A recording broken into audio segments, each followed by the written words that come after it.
नमस्कार, सुप्रभात. राम प्रहरी. आज राम प्रहरी विचार करायचा आहे.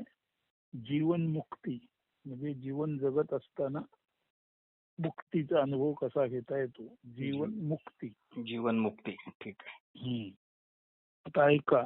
इच्छी ना चिंती धारी न टाकी, सुखी ना दुःखी मन दे कदापि, तटस्थ अक्रिय जरी राहत आहे, सदा मुक्त हेतू रहित शांत आहे.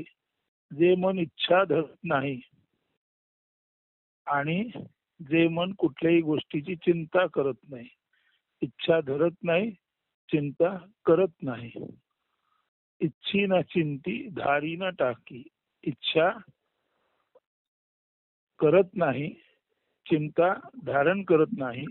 सुखी ना दुःखी मनजे कदापि. जे मन सुखी नसतं, दुःखी कधी नसतं. जे मन इच्छा करीत नाही आणि चिंता धरीत नाही. तटस्थ अक्रिय जरी राहत आहे. तटस्थ, तटावरती स्थिर राहणे म्हणजे जीवनाच्या नदीरूपी वाहत्या पात्रावर लक्ष ठेवून या जीवनाच्या नदीरूपी तटावरती जो माणूस शांत राहतो आणि अत्यंत तटावरती शांत चित्त राहून आपल्या मनाने समोरचं वाहणारं जीवन संसार जो पाहतो, अशा माणसाचं मन इच्छा करत नाही, चिंता करत नाही. ते काही धरत नाही, ते काही टाकत नाही. ते सुखी नसतं, दुःखी नसतं आणि त्या कारणानंच ते अक्रिय म्हणजे मी म्हणून संकल्पपूर्वक विकल्पपूर्वक काही करीन किंवा करणार नाही असं संकल्प विकल्पपूर्वक जे मन क्रियाशील नसतं, असं मन सदा मुक्त असतं, हेतुरहित असतं आणि शांत असतं.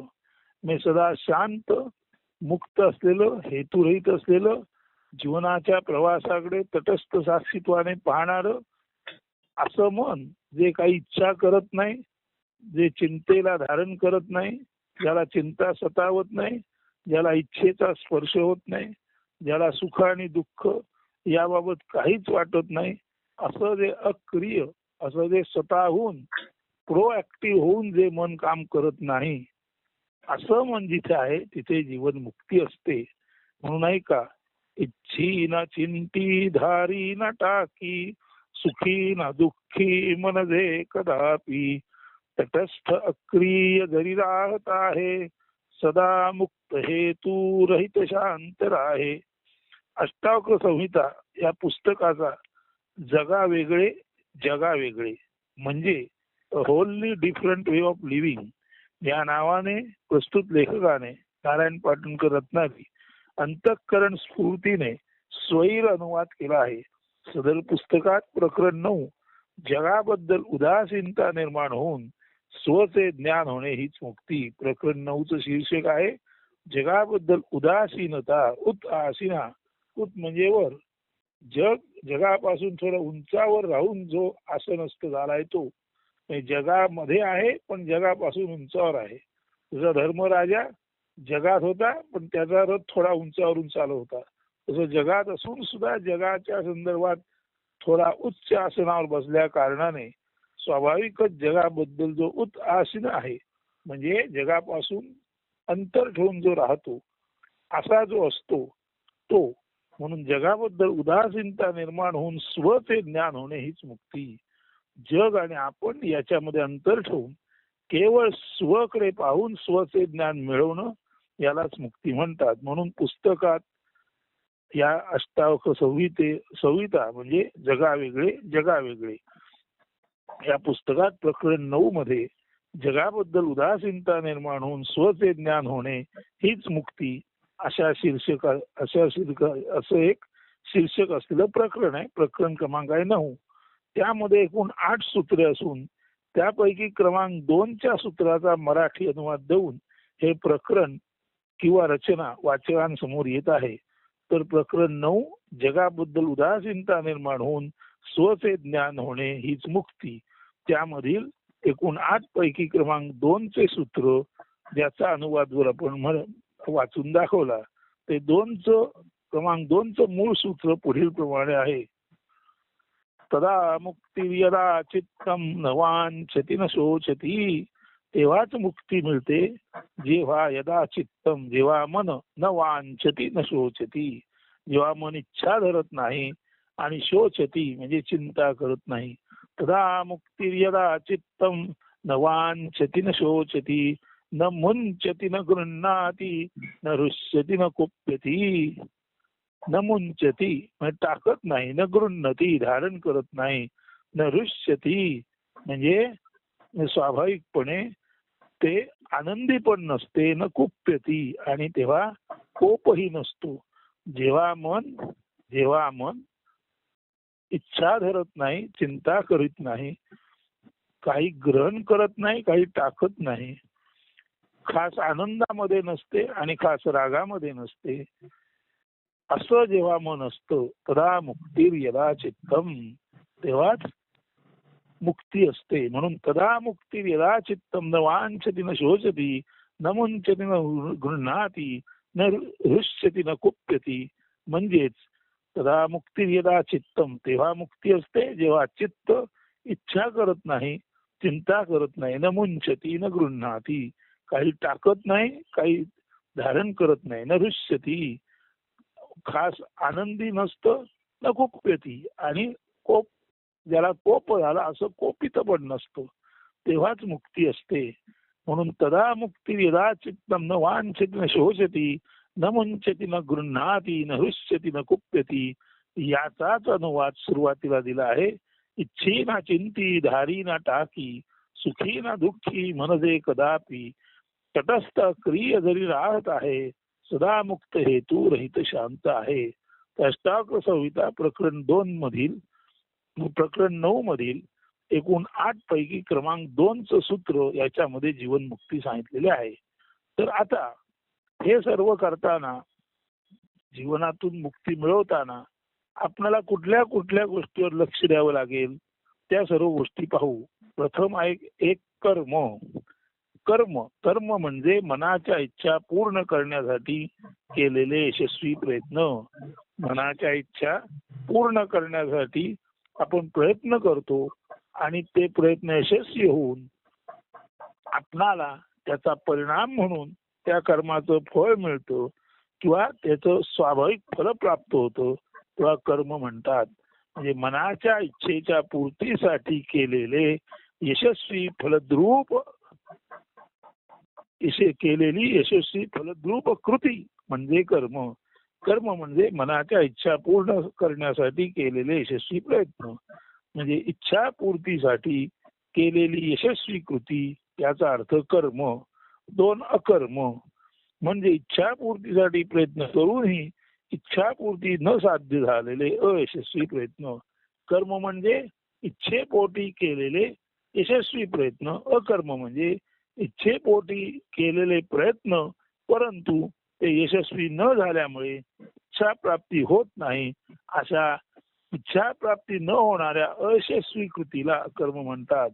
म्हणजे इच्छा प्राप्तीसाठी यशस्वी कृती म्हणजे कर्म. इच्छा प्राप्तीसाठी प्रयत्न करूनही जी कृती केली तिला यश आलं नाही की अशा कृतीला कर्म म्हणतात.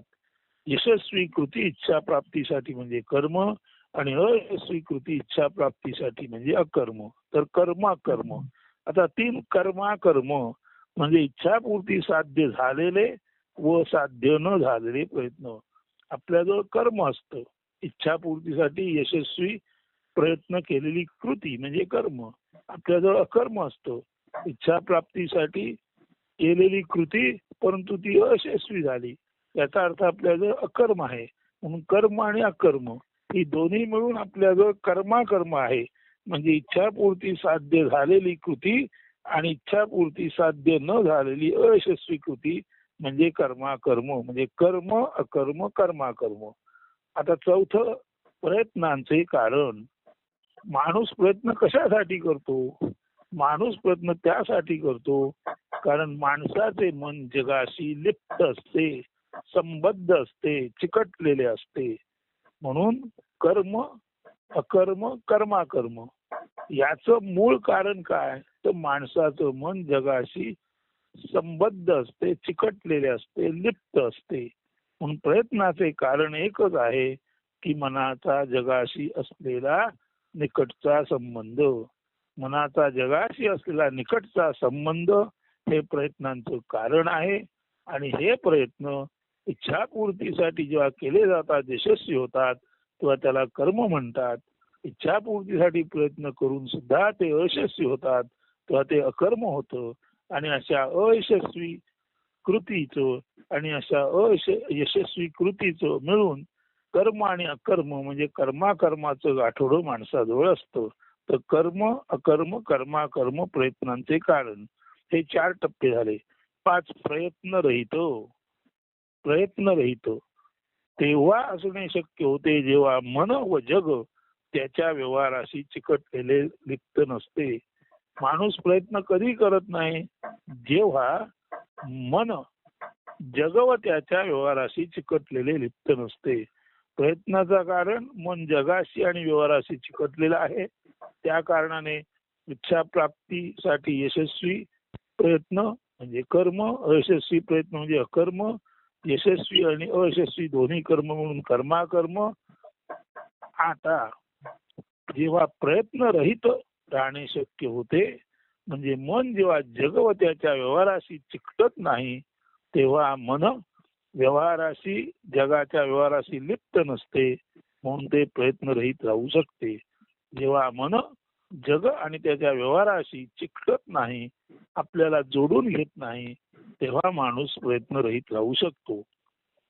हा 5वा भाग झाला. 6वा जगाशी चिकटलेले असणे म्हणजे जगाबाबत व त्याच्या व्यवहारासंबंधी हवे नको, बरे वाईट, इच्छा अनिच्छा, सुख दुःख, समविषम, आवड निवड, ग्रहण त्याग आदी मानसिक भावभावना असणे या साऱ्यांना एकत्रितपणे इच्छाच म्हणतात. जगाशी चिकटलेले असणे म्हणजे जगाबद्दल काही ना काही असणे. आता जगाबाबत व त्याच्या व्यवहारासंबंधी हवे नको, बरे वाईट, इच्छा अनिच्छा, सुख दुःख, समविषम, आवड निवड, ग्रहण त्याग ह्या ज्या मानसिक भावभावना असतात त्या सर्वांना मिळून एकत्रित जगासंबंधी असलेल्या इच्छा म्हणतात. आणि या इच्छांमुळेच माणसाचे मन जगाशी चिकटलेले राहते. हा 6वा भाग झाला. 7वा जर मन जगाशी असंबंधित असेल तर ते जगापासून साक्षीत्वात तटस्थ अलिप्त असेल. ज्याने जग आणि जगाचा व्यवहार, ज्याने जीवन आणि जीवनाचा गंगौघ अत्यंत साक्षीत्वाने तटस्थतेने असा जो व्यवहार पाहू शकला, ज्याने जग आणि जगाचा व्यवहार, संसार आणि संसाराचा ओघ साक्षीत्वाने अलिप्तपणे तटस्थपणे पाहू शकला, असा जो कोण असतो त्याचं मन मात्र जग आणि जगव्यवहार आणि संसाराचा प्रवाह यापासून अलिप्त असू शकतो. वर आपण जगाशी चिकटलेले असणं म्हणजे काय पाहिलं, आता जगापासून अलिप्त असणं म्हणजे काय पाहिलं. तर असं जगापासून अलिप्त असलेले मन याला साक्षीत्वातले मन म्हणतात. म्हणून जग आणि जगाशी असंबंधित असे तटस्थ जे मन असते अशा मनाला क्रमांक 8 साक्षीत्वातले मन म्हणतात. जगाकडे नेणिवेनेच किंवा न असणेपणीच पाहणे. नेणीव न इव म्हणजे नेणीव म्हणजे जग जणू नाहीच, जग म्हणून नाहीच, जग असं काही जन्मालाच आलं नाही. म्हणजे आपण म्हणतो जग निर्माण झाले, जग निर्माण झाले, जग निर्माण झाले, परंतु प्रत्यक्षामध्ये जग असं काही न इव नेणीव, न म्हणजे नाही, इव म्हणजे प्रमाणे, जग नाही प्रमाणे वाटणे म्हणजे जग नेणिवेने पाहणे, याला म्हणायचं साक्षीत्वातले मन. नेणीव म्हणजे न असणेपणी पाहणे, नेणीव म्हणजे न इव जग नाही प्रमाणे, जग नसल्याप्रमाणे पाहणे म्हणजे नेणीव. म्हणजेच न असणेपणी जो जगाकडे पाहतो त्याचं मन नेणिवेत असतं आणि नेणिवेतलं मन म्हणजे साक्षीत्वातलं मन. आणि म्हणूनच जगाबद्दल एक सिद्धांत आहे की त्या सिद्धांताला अजात सिद्धांत म्हणतात. जग असं काही निर्माण झालं आहे हेच मुळी खोटं आहे आणि जग असं निर्माण झालं आहे हेच खोटं आहे हे ज्या मनाला कळतं ते मन जगाकडे न इव म्हणजे निव नाही असं पाहते. म्हणून ज्या मनाला कळलं की जग म्हणून काही निर्माणच झालेलं नाही, अजात म्हणजे नाही, जात म्हणजे जन्मलं, जग असं काही जन्मलेलंच नाही हे ज्या मनाला कळलं ते जग जगाकडे नेणीव म्हणजे न असल्यापणे पाहते. असं अजात सिद्धांतानुसार जग असं काही जन्माला आलेलंच नाही किंवा जग असं काही अस्तित्वातच नाही असं जे मन पाहू शकतं तेच जगाकडे नेणीवेने पाहणारे मन म्हणजे साक्षीत्वातले मन. हा मुद्दा 8 झाला. 9 असे मनाचे जगाविषयीचे नेणतेपण मनाला स्वकडे तीव्रतेने परंतु सहज भावाने वळवते. हा 9वा मुद्दा अत्यंत महत्वाचा आहे की जे जग नाहीच, जग असं काही नाहीच असं पाहणारं मन जर काही नाहीच तर समोर पाहिलंच कशाला. जग आहे किंवा नाही याबद्दल ज्याला संशयच नाही, जे मन म्हणतं की जग असं काही नाहीच, जगाबद्दल नेणीव न असल्यासारखी भावना ज्या मनाची आहे ते मन स्वाभाविकपणे समोरच्या जगाकडे पाहत नाही. आणि असं समोरच्या जगाकडे न पाहणारं नेणीवेतील मन स्वाभाविकपणे अंतर्मुख होते. आणि त्याची दृष्टी जी बाहेरचं पाहणारी असते ती आत वळते आणि आतमध्ये जिथून प्राण निर्माण होतात, जिथून स्पंद निर्माण होतात, त्या स्पंद प्राण निर्माण होणाऱ्या जागेकडे म्हणजे जाणीव नेणीवेच्या हालचालीच्या केंद्राकडे ते मन पाहू लागते. आणि हे केंद्र जाणीव नेणीव हालचाल स्पंद याचं केंद्र म्हणजे स्व. म्हणून जग न असले पण पाहणारं नेणीवेतलं मन बाहेर न बघता आतमध्ये निर्माण होणाऱ्या सततच्या स्पंदांच्या जागेकडे ठिकाणाकडे पाहते.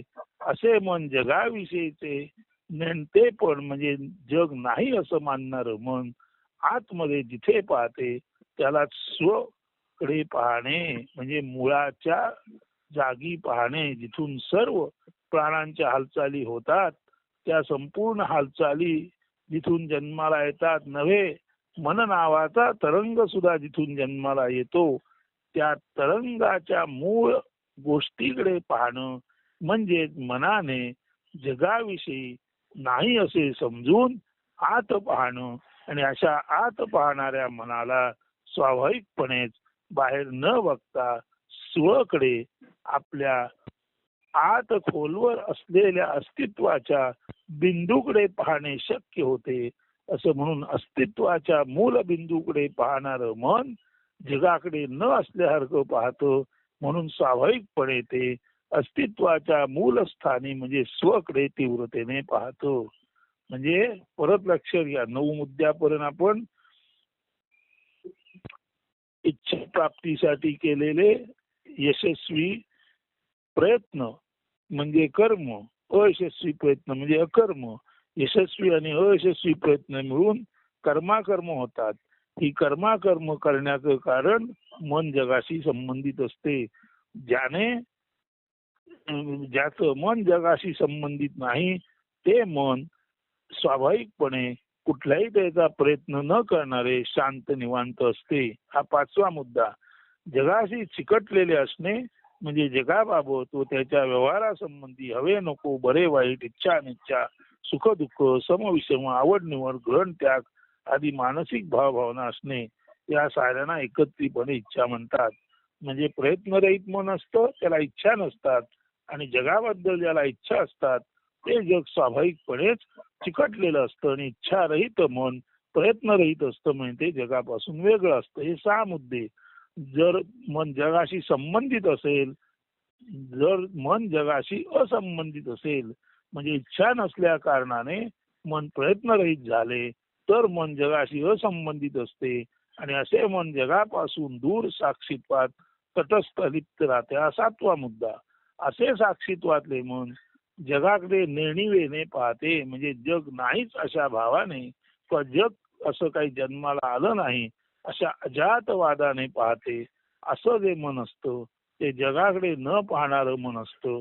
आणि 9वा मुद्दा, स्वाभाविकपणे जगाकडे नेणिवेने काही जन्मालाच आले नाही अशा अजातवादाच्या सिद्धांताने जे मन पाहते ते बाहेर पाहूच शकत नाही, कारण बाहेर पाहण्यासारखे नाही. तेव्हा मग ते आत वळते की जिथे पाहणे न पाहणे, करणे न करणे अशा संपूर्ण विरोधी क्रियांचा समुच्चय स्पंद रूपाने प्रवाहित झालेला असतो. आणि ते ठिकाण म्हणजे जिथून प्राणाचे आवागमन होते ते ठिकाण. म्हणून प्राणाचे आवागमन ज्या बिंदूतून होते त्याकडे असं जगाविषयी नेणतं मन अत्यंत तीव्रतेने पाहते. आणि सहज भावे ते प्राण जिथून येतात जातात त्या ठिकाणाकडे, म्हणजेच स्वमूलाधार, म्हणजे देह म्हणून किंवा आपले असणे म्हणून जे आहे त्या असणेपणाचा, देहाचा जो मूलाधार आहे त्या मुळाच्या स्पंदाकडे, जिथून प्राण जन्माला येतात तिथे असं जगाविषयीचं नेणतेपण प्राप्त झालेलं मन स्वकडे पाहतो. हे 9 मुद्दे झाले. आता इथून 10वा मुद्दा, आता जे स्वकडे पाहणारं मन आहे ते स्वकडे पाहता पाहता पाहता पाहता स्व अशा साधकापुढे आपलं संपूर्ण स्वरूप उलगडून दाखवतं. आणि स्वकडे पाहणारं आणि जगाबद्दल नेणिवेत असणारं मन स्वच्या जाणीवेमध्ये जेव्हा येतं तेव्हा स्व या जाणीव पूर्णतेने पाहणाऱ्या, स्वचा अभ्यास करणाऱ्या अशा मनाकडे स्व आपलं संपूर्ण रहस्य उलगडून दाखवतो. हा झाला 10 क्रमांकाचा मुद्दा. याला म्हणायचं आता स्वचा अभ्यास सुरू होतो. 11, या स्व अभ्यासात स्व सोडून अन्य काही नसतेच. आणि जेव्हा हा स्वचा अभ्यास सुरू होतो तेव्हा तटस्थ साक्षीत्वातल्या मनाला जाणवते की तटस्थ साक्षीत्व मन म्हणजे सुद्धा दुसरं तिसरं काही नसून साक्षीत्वात तटस्थ झालेले, शांत झालेले मन हा सुद्धा स्वचाच भाग आहे. म्हणून 11वा मुद्दा असा आहे, या स्व अभ्यासात स्व सोडून अन्य काही नसतेच. इथे स्वच साक्षीत्वातले मन म्हणून स्वचा अभ्यास करत असतो. आत्माच साक्षीत्वाने आत्मशक्तीचा अनुभव घेत असतो, अभ्यास करत असतो. म्हणून 11वा मुद्दा असा आहे, या स्व अभ्यासात स्व सोडून अन्य काही नसतेच. स्वच केवळ अनन्यतमतेने, म्हणजे अन्य नाही असे, स्वच केवळ इथे स्व सोडून दुसरे काही नाही अशा भावाने, स्वच केवळ अनन्यतमतेने चैतन्य रसमयतेने सर्वव्याप्त असतो. आता स्वचा अभ्यास करणारं मन सुद्धा स्व असतं. स्वच स्वमनाद्वारे स्वचा अभ्यास करतो. स्वच अनन्य, जगात स्व सोडून काही नाही अशा भावाने आणि संपूर्ण चैतन्य रसमयतेने सर्वव्याप्त असतो. म्हणजे आता साक्षीत्वातलं मनच खुद्द स्व झालं. आता स्वच स्वला स्वशक्तीने पाहतो, स्वच स्वला स्वचैतन्य रसमयतेने पाहतो. जग हाही स्वचाच प्रक्षेप असल्याचे जाणले जाते. आता या स्वला कळतं की बाहेर जे भासमान जग आहे ते दुसरं तिसरं काही नसून तो स्वचाच प्रक्षेप आहे. म्हणजे झाडाला जशी सावली असते, सावली खोटी पण झाड खरं, तसं स्वचा प्रक्षेप म्हणजे बाहेरचं जग आहे. जग सावली म्हणून खोटा आहे आणि स्व खरा आहे. हेच ते स्वपूर्ण, स्वयंपूर्ण, स्वाधीन, स्वतंत्र स्वराज्य. तेव्हा हा 11वा जो मुद्दा आहे हा महत्वाचा आहे. स्व अभ्यासात स्व सोडून अन्य काही नसतेच. स्वच केवळ, अन्य दुसरे काही नाही असा केवळ आणि केवळ असतो. सगळीकडेच आत्माच आहे, सगळीकडेच आत्मचैतन्यच आहे. जग हा स्वचाच प्रक्षेप आहे आणि प्रक्षेप हा खोटा असतो आणि मूळ खरं असतं. झाड खरं आहे आणि त्याची सावली खोटी आहे, तसाच स्व खरा आहे आणि त्याचं सावली रूप जग खोट आहे. हे आता जाणलं जातं आणि हे जे जाणलं जातं ते स्वज्ञानाने, स्वपूर्णतेने, स्वचैतन्याने, स्वच्या स्वाधीन राहून स्वराज्य स्वतःच्या राज्यामध्ये स्वतःच्याच तंत्राने स्वतःच्याच अधीन राहून स्वतःशीच पूर्ण राहून स्वतःचेच राज्य अनुभवतो. म्हणजे आता स्वच इतका पूर्ण आहे की स्वच आपल्या पूर्णतेने म्हणजे स्वयंपूर्णतेने, स्वच आपल्या अधीन होऊन म्हणजे स्वाधीनतेने, स्वच आपल्या तंत्राने म्हणजे स्वतंत्राने, आणि स्वच आपल्या राज्यामध्ये म्हणजे स्वराज्यामध्ये स्वयंपूर्णतेने वास करून असतो. यालाच मंत्र पुष्पांजलीत म्हटलेलं आहे, स्वराज्यम वैराज्यम पारमेष्ठम राज्यम 12. हेच ते स्वशी पूर्णत्व. One is complete with one self. एक जो आहे एकाशीच पूर्ण आहे. हेच ते स्वशी पूर्णत्व. One is complete with one self. एक म्हणून एकाशीच पूर्ण आहे. या अशा असण्यात पूर्णता, कम्प्लिशन, शांती म्हणजे पीस, आणि मौन म्हणजे सायलेन्स, आणि त्यामुळेच मुक्ती म्हणजे लिबरेशन असते. स्वशी पूर्ण असणं म्हणजे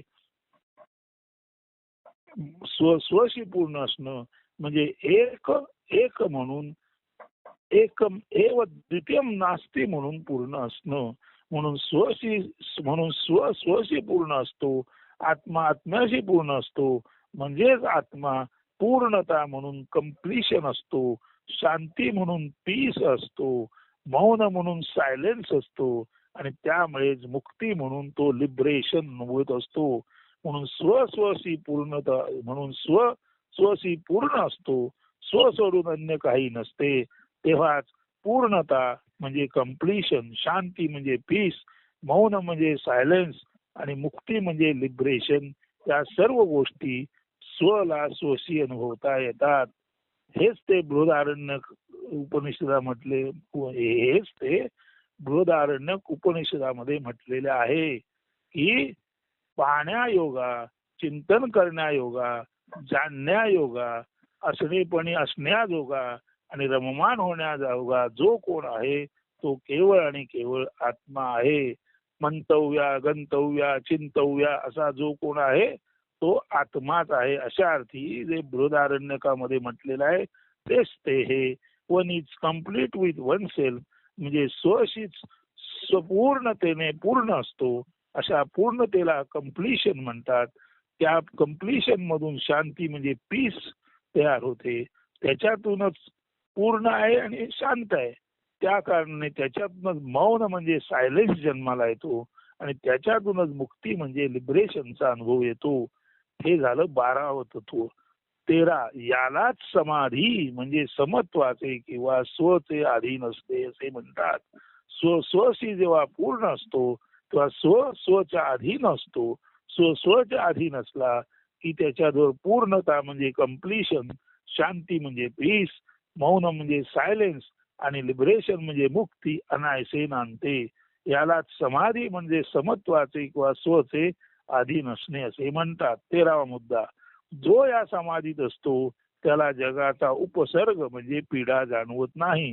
तेथे मनाचा लय झाल्याने, मन किंवा अमन झाल्याने, केवळ असणेपणाखेरीज ओनली टू बी और प्युअर बिईंग सोडल्यास काही उरतच नाही. तेथे शुद्ध अस्तित्व नांदत असते. हा 14वा मुद्दा. 15वा मुद्दा. शुद्ध अस्तित्वात इच्छा अनिच्छा असूच शकत नाहीत. हाच तो संन्यास. संन्यास म्हणजे संकल्प अमुक अमुक करेन आणि विकल्प अमुक तमुक करणार नाही. त्या संकल्प विकल्पाचा अभाव म्हणजे संन्यास. म्हणून शुद्ध असणेपणाखेरीज काही नसते. शुद्ध असणेपण हे स्वशीच अनन्य असते. आत्म्यामध्ये आत्मा सोडून काहीच नसते. नव्हे, संपूर्ण अस्तित्वामध्ये केवळ आणि केवळ आत्माच आहे. जग हा चैतन्याचा आभास म्हणजे चिदाभास आहे. हे लक्षात आल्यानंतर अशा शुद्ध अस्तित्वात हवे नको, करेन न करेन असा इच्छा अनिच्छा, संकल्प विकल्प या दोहोचा विरोधी गोष्टीचा अभाव असतो. म्हणून प्युरिटीमध्ये हवे नको, संकल्प विकल्प याचा अभाव असतो. हा 15वा मुद्दा. 16 म्हणूनच समाधी समत्वाच्या आधी नसणे, न मन किंवा मन नष्ट होणे, संन्यास संकल्प विकल्पाचा नाश, जीवन मुक्ती जीवन असूनही मुक्ती भोगणे, कैवल्य केवळ असणे, हे सारे एकच आहे. म्हणून 16 मुद्द्याला आपल्याला कळतं की समाधी, नमन, अमन, संन्यास मुक्ती, संन्यास, जीवन मुक्ती आणि कैवल्य हे सर्व मिळून केवळ आणि केवळ आत्माच आहे. म्हणून समत्वाचे अधीन असणे म्हणजे समाधी, मन नष्ट होणे म्हणजे नमन, मन शांत होणे म्हणजे अमन, संन्यास म्हणजे कुठल्याही म्हणजे कृतीचा संकल्प विकल्पाचा नाश म्हणजे संन्यास. हे जिथे आहे तिथे जीवन असून सुद्धा त्या जीवनातला जीव मुक्त आहे, तो स्वयमेव शिवच आहे, तो जीव नाही म्हणजे जीवन मुक्ती.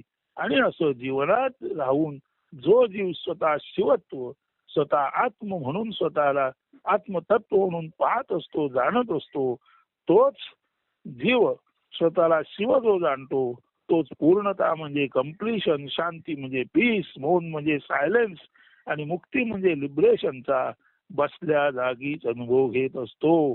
म्हणूनच समाधी, नमन, अमन, संन्यास, जीवन असताना सुद्धा लिबरेशन मोक्षाचा अनुभव आणि केवळ असणे हे वेगवेगळे शब्द असले तरी हे दुसरे काही नसून आत्म्याचे पूर्ण आत्मतत्व म्हणून विलसित होणे असते. 17 अशा या अवस्थेमध्ये जीव सहज भावे असल्याने समाधीमध्ये, नमनामध्ये, अमनामध्ये, संन्यासामध्ये, जीवनमुक्तीमध्ये, केवळ असणेपणामध्ये जीव सहजासहजी जेव्हा राहतो तेव्हा तो जिवंत असूनही जीवनमुक्त असतो.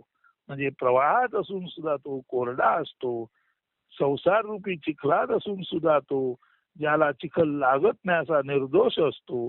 अशी जी स्थिती असते त्या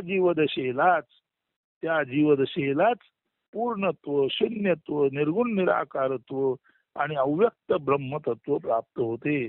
म्हणून यामध्ये जीव सहज व्हावे असल्याने तो जिवंत असून जीवनमुक्त असतो. त्याची जीवदशा पूर्णत्वास, शून्यत्वास, निर्गुण निराकारत्वास म्हणजे शिवत्वास प्राप्त झालेली असते. आणि आता जीव हा स्पष्टपणे दिसणारा परंतु मूलतः अव्यक्त ब्रह्म म्हणूनच येथे नांदत असतो. तर हे 17 मुद्दे लक्षात घेतल्यानंतर तदा मुक्ती यदा चित्तम न वांछति न शोचती न मुंचति न गृह्णाती न हृष्यति न कुप्यती म्हणजे इच्छी ना चिंती धारी ना टाकी सुखी ना दुःखी मनजे कदापि तटस्थ क्रिय जरी राहत आहे सदा मुक्त हेतू रहित शांत राहे. हे जे अष्टावक्र महामुनी आपल्या अष्टावक्र संहितेत प्रकरण 9 मध्ये एकूण 8 सूत्रापैकी दुसऱ्या सूत्रात जे म्हणतात तदा मुक्ती यदा चित्तम न वांछति न शोचती न मुंचति न गृह्णाती न हृष्यति न कुप्यती म्हणजे इच्छी ना चिंती धारी ना टाकी सुखी ना दुःखी मनजे कदापि तटस्थ क्रिय जरी राहत आहे सदा मुक्त हेतू रहित शांत राहे. हा जो जीवन मुक्तीचा आशय आहे आणि त्याच्या स्पष्टीकरणात 17 मुद्दे दिलेले आहेत. या चिंतनाच्या आलोडनामध्ये, या चिंतनाच्या रसामध्ये जो रात्रंदिन निशिदिन व्यग्र राहायला, दंग राहायला, कसा व्यग्र राहायला तर कोकणात रातांबे असतात, ते रातांबे म्हणजे कोकम सोलतात आणि रातांब्याच्या म्हणजे कोकमाच्या रसातच ती सालं बुडवून ठेवतात. 1 फूट 2 फूट 3 फूट अशी 7-7 फूट दिल्यानंतर साधं कोकमाचं जे साल असतं ते आमसोल म्हणून तयार होतं आणि त्याला आपण म्हणतो व्हॅल्यू ऍडिशन होतं आणि 5-10 रुपये किलो ते रातांबे तेच पुढे आमसूल म्हणून परिणत होताना तेच आमसूल 300 रुपये किलो जातं. हे जसं व्यवहारामध्ये कोकमाच्या रसात कोकम बुडवून ठेवून वृद्धी संवर्धन म्हणजे व्हॅल्यू ऍडिशन केलं जातं तसं अध्यात्मामधलं व्हॅल्यू ऍडिशन म्हणजे हे जे आता जीवनमुक्तीचं अष्टावक्र संहितेतील प्रकरण 9 मधील 8 सूत्रापैकी 2 क्रमांकाचं सूत्र तुम्हाला वाचून दाखवलं त्याचं मराठीकरण केलेलं तेही वाचून दाखवलं आणि त्यासाठी जे 17 महत्वाचे मुद्दे आहेत त्याचंही आपण संपूर्ण चिंतन केलं. त्या संपूर्ण गोष्टीमध्ये आपण तसे डुंबत राहा, तसे बुडत राहा, जसं कोकमाच्या फळाच्या रसात कोकमाची सालं दाबून ठेवतात आणि नंतर त्या कोकमाला जो दर वाढतो त्याला आपण व्हॅल्यू ऍडिशन म्हणतो, म्हणजे मूल्यवर्धन म्हणतो. अर्थात हे व्यावहारी उदाहरण आहे. अध्यात्मामध्ये मूल्यवर्धन म्हणजे दुसरं तिसरं काही नसून ज्याला आपण मूल्यवान मानतो ते स्वतःच आहे जाणणे. ज्याच्यावर आपले प्रेम आहे म्हणतो तो आत्मा आपणच आहोय जाणणे. म्हणून जो स्ववरच अनन्य भावे प्रेम करतो त्यालाच आत्मप्राप्ती होते. म्हणून केवळ आणि केवळ स्वप्रेमी बना, हा संदेश आजच्या निरूपणातून दिला जात आहे. आणि हेच पूर्णतेचं, हेच शांतीचं, हेच मौनाचं, हेच मुक्तीचं आणि हेच अर्थात स्वातंत्र्याचं एकम एव द्वितीयम नास्ति असं अद्वय आत्मलक्षण आहे. ते सर्वांनी आपण प्राप्त करून घ्या, अथक प्रयत्न करा. लक्षात घ्या, अजिबात ध्येयापासून विचलित होऊ नका आणि जीवनमुक्तीचा नाद सोडू नका, अशी अष्टावक्रांच्या वतीने आपणाला सर्वांना प्रार्थना करतो आणि आजचं निरूपण इथेच थांबवतो. धन्यवाद. अस्तु. शुभ दिन.